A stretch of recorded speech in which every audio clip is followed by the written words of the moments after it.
This question was another one that was sent in to us. He says, I know a lot of homosexual Sikhs, including myself, and the way I see it, that being homosexual is nothing wrong at all.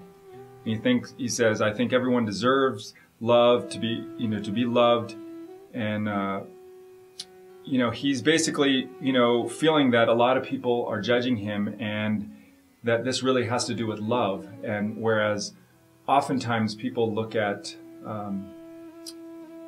that as like lust, and that it's really rooted in lust, and therefore it's a bad thing. So that's maybe one perspective of why people. So we wanted to hear what your thoughts are on homosexuality. I'm not sure what this has to do with being a Sikh. Homosexual Sikh, homosexual Christian, homosexual Jew. What's the relationship between being a Sikh and your sexuality? I'm not sure. I think two things are being put together that have nothing to do with each other. Look, sex is everything and sex is nothing. You have to understand that sex is energy of creativity. Everything is sexy. There's nothing that's not sexy. Ever looked at a flower? Look how a flower is horny for the sun. You know? Sexiness is part of life. How you express your sexiness, how you express your sexuality, what does that have to do with being Sikh or not being Sikh?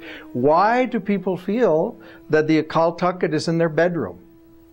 Let me say, this is not a religious situation. This is a human situation. So he's saying he's subject to judgment and discrimination. A lot of people are subject to judgment and discrimination. Question is how you identify with yourself.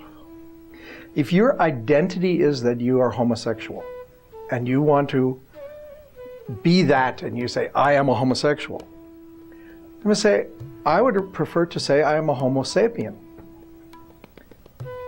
I am a homo sapien who is sexual because everything is sexual. How it expresses itself, that's in my bedroom. That has nothing to do with anything else, doesn't have to do with anything except behind closed doors. So I don't understand what the issue is. He's telling his story that he thinks it's fine. I say, Waheguru, everything that exists is part of God's creation. It's all beautiful. Who is to judge it? So I'm not sure I understand the context of the question. And the thing I got hung up on when I heard the question was the phrase homosexual Sikh. Because to me, that's like saying, I don't know, two things that don't go together. It's like saying an apple-y orange or something, Hey, there's an apple, there's an orange. There's not an apple-y orange.